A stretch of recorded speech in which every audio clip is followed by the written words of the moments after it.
Jambo na karibu katika taarifa yetu ya habari za mchana wa leo, ikiwa ni tarehe 23 mwezi wa 8 mwaka 2026, ikiwa itakuwa ni mara ya kwanza kufuatilia habari kupitia mtandao wetu wa YouTube Congo Post News.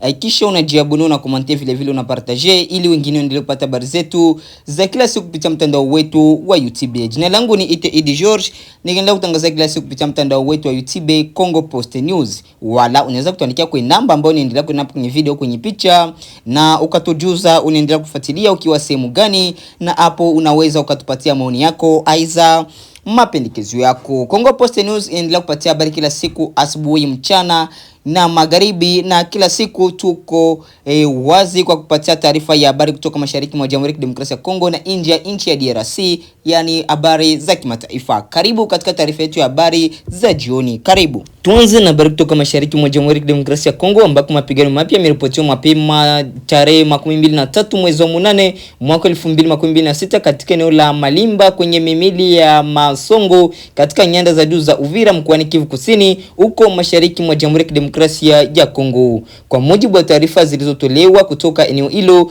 muungano wa makundi ya waasi wa Twirwaneho Tabara ambao unatumiwa kuungwa mkono na nchi ya Rwanda ulianzisha mashambulizi ya wakati moja dhidi ya nafasi 3 zilizokuwa zikidhibitiwa na wanajeshi wa Jamhuri ya Kidemokrasia ya Kongo FARDC pamoja na wapiganaji wa kujitolea wanaojulikana kama Wazalendo. Mashambulizi hayo yalianza mapema asubuhi na yanaeleza kuwa yalikuwa ni yamepangwa na kuratibiwa kwa wakati mmoja pamoja na maeneo mbalimbali ya Malimba. Hali hii inaonyesha kwamba eneo la nyanda za juu za Uvira bado ni moja ya maeneo yenye mvutano mkubwa wa kijeshi, licha ya juhudi zinazoendelea za kutafuta suluhisho la kisiasa na kusimamisha mapigano. Tukio hili linapata uzito zaidi kutokana na muda ambao imetokea. Mashambulizi hayo yameripotiwa saa chache tu baada ya kumalizika kwa kikao cha tathmini kilichohusishwa na mchakato wa amani wa Doha. Mkutano huo ulifanyika kati ya tarehe 17 na tarehe 21 mwezi wa 8 mwaka 2026,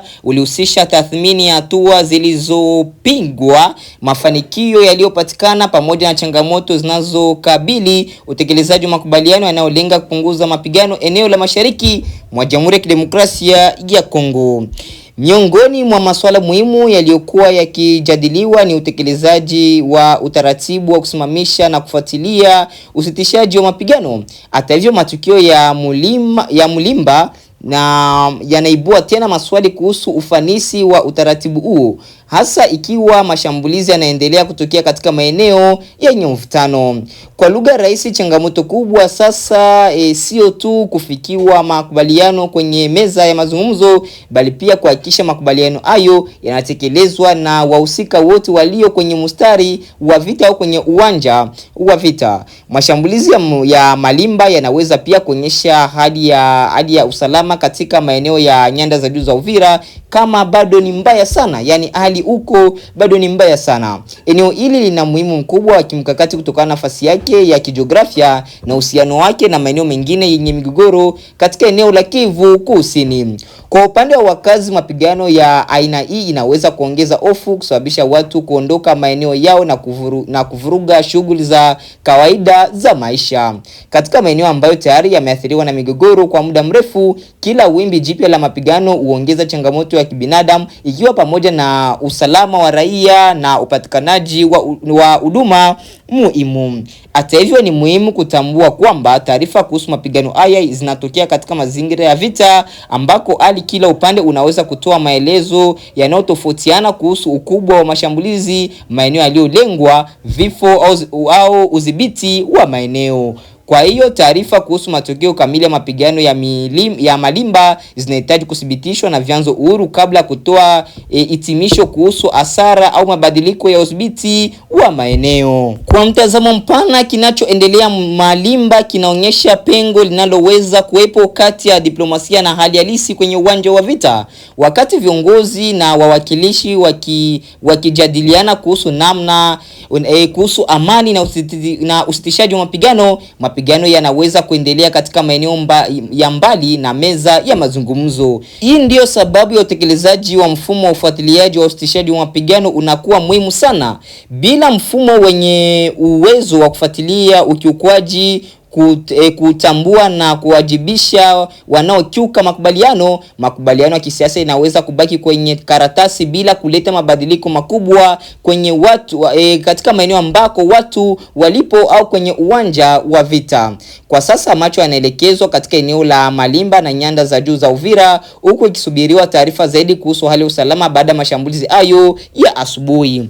Kwa jumla, tukio la tarehe 23 mwezi wa 3 mwaka 2026 linaongeza wasiwasi kuhusu mustakabali wa usitishaji wa mapigano katika eneo la mashariki mwa Jamhuri ya Kidemokrasia ya Kongo. Wakati mchakato wa Doha ukiendelea kutafuta njia ya siasa, matukio ya Malimba yanatoa ujumbe kwamba amani ya kudumu haitategemea tu makubaliano ya viongozi, bali pia uwezo wa kuhakikisha maelekezo hayo yanatekelezwa kikamilifu na wahusika walioko katika uwanja wa vita. Hivyo swali kubwa linalobaki ni moja: je, mchakato wa Doha utaweza kugeuza makubaliano ya kisiasa kuwa utulivu wa kweli kwenye uwanja wa vita? Matukio yanayoendelea katika nyanda za juu za Uvira yanaendelea kuwa kipimo muhimu cha jibu la swali hilo. Tuendelee na habari za siasa kuhusu vita vinavyoendelea mashariki mwa Jamhuri ya Kidemokrasia ya Kongo, ambako mchakato wa mazungumzo ya amani kati ya serikali ya Jamhuri ya Kidemokrasia ya Kongo DRC na muungano wa M23 umeingia katika hatua mpya baada ya wakilishi wa pande hizo mbili kukubaliana kuhusu mpango mpya wa utekelezaji unaolenga kuharakisha ahadi zilizowekwa na kusogeza mbele mazungumzo kuelekea makubaliano ya amani ya kina. Mazungumzo hayo yalifanyika nchini Uswisi kuanzia tarehe 17 hadi tarehe 21 mwezi huu wa 8 mwaka 2026, ambako wajumbe kutoka pande zote zinazohusika walikutana kwa siku 5 kufanya tathmini halisi ya mchakato amani na kujadili changamoto ambazo bado zinazuia utekelezaji kamili wa makubaliano yaliyofanyika awali. Kwa mujibu wa taarifa ya pamoja iliyotolewa Jumamosi tarehe 22 mwezi wa 8 mwaka huu wa 2026, mkutano huo umezaa kile kinachoelezwa kuwa ni ramani mpya ya utekelezaji ambayo inalenga kuongeza kasi ya mchakato wa Doha na kuweka msingi wa kufikia makubaliano ya mwisho ya amani. Mkutano huo au kuhusisha serikali ya Jamhuri ya Kidemokrasia ya Kongo na M23 pekee, bali pia ulihusisha Qatar, Marekani, Togo kwa nafasi yake ya mpatanishi wa Umoja wa Afrika, Tume ya Umoja wa Afrika pamoja na Uswisi. Ushiriki wa wadau hao unaonyesha kwamba mzozo wa mashariki mwa Jamhuri ya Kidemokrasia ya Kongo hauonekani tena kama swala linaloweza kutatuliwa na pande mbili pekee. Jumuiya ya kimataifa na taasisi za kikanda zinaendelea kushiriki katika kujaribu kuhakikisha kwamba mazungumzo yanaendelea na kwamba makubaliano yanayofikiwa yanaweza kutekelezwa kwa vitendo. Katika mkutano huo, wajumbe walitathmini maendeleo yaliyopatikana tangu kusainiwa kwa makubaliano ya mfumo wa Doha tarehe 15 mwezi wa 11 mwaka 2025. Makubaliano hayo yaliweka msingi wa mchakato wa kisiasa unaolenga kumaliza mzozo na kuweka mazingira ya amani kati ya Jamhuri ya Kidemokrasia ya Kongo. Lakini pamoja na maendeleo yaliyopatikana, wajumbe pia walikiri kwamba bado kuna matatizo yanayochelewesha utekelezaji wa makubaliano hayo. Hapo ndipo changamoto kubwa ya mchakato wa Doha ilipo. Kufikia makubaliano kwenye meza ya mazungumzo ni hatua moja, lakini kuhakikisha makubaliano hayo yanatekelezwa katika maeneo ambayo mapigano bado yanaendelea ni jambo lingine. Kwa upande mmoja, kuna juhudi za kidiplomasia zinazolenga kusitisha mapigano na kujenga mazingira ya amani. Kwa upande mwingine, hali ya usalama katika baadhi ya maeneo ya mashariki mwa Jamhuri ya Kidemokrasia ya Kongo bado ni tete na mbaya zaidi, huku kukiwa na taarifa za mapigano na mvutano kati ya makundi yenye silaha na jeshi la taifa pamoja na washirika wake. Hali hii inaweza kufanya utekelezaji wa makubaliano kuwa vigumu zaidi. Ndio maana ramani mpya ya utekelezaji yaliyokubaliwa nchini Uswisi inaweza kuwa muhimu. Ikiwa itatekelezwa kwa ufanisi, inaweza kusaidia kuweka hatua zinazopaswa kuchukuliwa na kila upande, muda wa utekelezaji na namna kufuatilia kama ahadi zilizotolewa zinaheshimiwa. Jambo lingine muhimu ni usimamizi wa usitishaji wa mapigano. Mfumo wa kufuatilia ukiukwaji wa mapatano ni muhimu kwa sababu bila taarifa zinazoaminika kuhusu kile kinachotokea kwenye uwanja wa vita, inaweza kuwa vigumu kujenga amani kati ya pande zinazopigana.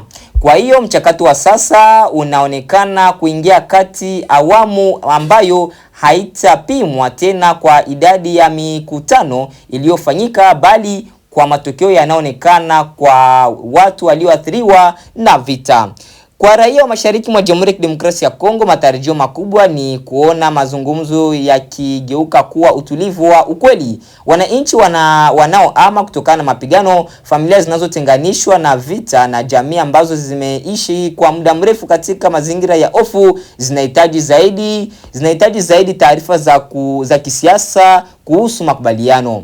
Wanahitaji usalama, uhuru wa kusafiri, lakini pia kurejea katika maeneo yao ya kawaida, yani maeneo yao ambako walikuwa wakiishi hapo zamani. Kwa upande wa diplomasia, ushiriki wa Qatar, Marekani, Umoja wa Afrika na Uswisi unaweza kusaidia kuongeza shinikizo la kisiasa kwa pande husika kuheshimu ahadi zao, lakini mafanikio ya mwisho yatategemea utayari ya wahusika wote kutekeleza makubaliano kwa vitendo. Kwa kifupi, mkutano wa Uswisi wa tarehe 17 tarehe 21, yani tarehe 17 hadi tarehe 21 mwezi huu wa 8 umefungua ukurasa mpya katika mchakato wa Doha. Serikali ya Jamhuri ya Kidemokrasia ya Kongo na M23 wamekubaliana kuhusu ramani mpya inayolenga kurahisisha utekelezaji wa ahadi zao na kusogeza mbele mazungumzo kuelekea makubaliano ya amani ya kina. Lakini pamoja na hatua hiyo, changamoto bado ni kubwa.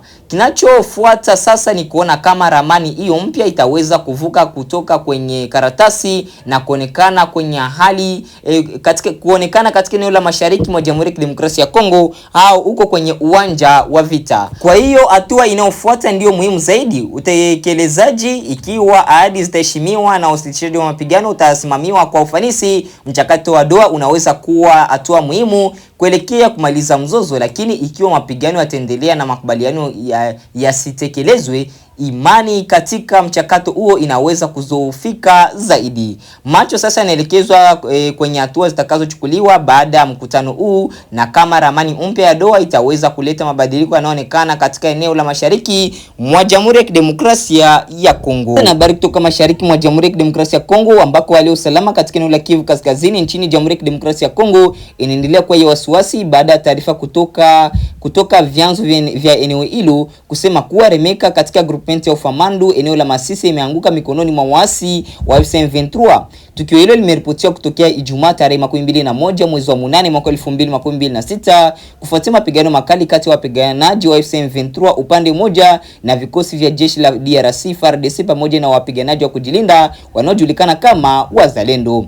Kwa mujibu wa taarifa zinazotoka eneo hilo, mapigano hayo yalisababisha mabadiliko ya udhibiti wa eneo la Remeka. Taarifa hii inaonyesha kwamba harakati za kijeshi bado zinaendelea katika baadhi ya maeneo ya Masisi licha ya kuwepo kwa juhudi za kisiasa na makubaliano ya kusitisha mapigano yanayolenga kupunguza uhasama huko mashariki mwa Jamhuri ya Kidemokrasia ya Kongo. Remeka iko katika eneo muhimu la Ufamandu ambalo limekuwa likitajwa mara kwa mara katika muktadha wa mapigano yanayoendelea Kivu Kaskazini. Kuanguka kwa eneo kama hili kunaweza kuwa na hatari kwa usalama wa vijiji vya jirani pamoja na mwenendo wa wakazi ambao wanaweza kulazimika kuondoka katika maeneo yao kutokana na hofu ya mapigano. Jambo lingine linaloongeza wasiwasi ni kwamba wakati mapigano yakiripotiwa huko Masisi, harakati za wanajeshi na vikosi vya wapiganaji pia vimeripotiwa katika eneo la jirani la Kale mkoani Kivu Kusini. Hii inaonyesha kwamba hali ya kijeshi haijabaki katika eneo moja pekee. Harakati hizo zinapotokea katika maeneo yaliyo karibu na mipaka ya kiutawala kati ya Kivu Kaskazini na Kivu Kusini, zinaweza kuongeza hatari ya mapigano kusambaa au kusababisha ongezeko la watu wanaohama kutoka maeneo yaliyo hatarini. Kwa mtazamo wa kiusalama, eneo la Remeka lina umuhimu kwa sababu linatokea wakati ambako usitishaji wa mapigano unatakiwa kuwa unatumika katika eneo hilo. Ikiwa mapigano yanaendelea licha ya makubaliano hayo, jambo hili linaweza kuonyesha kwamba utekelezaji wa kusitisha mapigano bado unakabiliwa na changamoto kubwa. Pia mabadiliko ya udhibiti wa maeneo madogo kama vile Remeka kunaweza kuwa na umuhimu mkubwa kijeshi. Eneo moja linapodhibitiwa na upande fulani linaweza kutumika kama sehemu ya kuimarisha uwepo wa kijeshi na kuendeleza harakati kuelekea maeneo mengine. Hata hivyo, ni muhimu kutambua kwamba taarifa za uwanja wa vita zinaweza kubadilika haraka, na taarifa kuhusu nani anayedhibiti eneo fulani zinahitaji kuthibitishwa na vyanzo huru kabla ya kuchukuliwa kuwa ukweli wa mwisho. Kwa wakazi wa Masisi na maeneo jirani, jambo kubwa zaidi ni hatari ya kibinadamu. Mapigano yanapoongezeka, raia huwa katika hatari ya kulazimika kukimbia makazi yao, kutatizwa kwa shughuli za biashara, kilimo, pamoja na kupata ugumu wa kufikia huduma muhimu. Kwa jumla, taarifa ya kuanguka kwa Remeka katika eneo la Ofamandu huko Masisi inaonyesha kuwa hali ya usalama mashariki mwa Jamhuri ya Kidemokrasia ya Kongo bado ni mbaya sana. Mapigano kati ya M23, FARDC na wazalendo yanaendelea kuripotiwa katika mazingira ambayo juhudi za kutisha mapigano bado zinaendelea.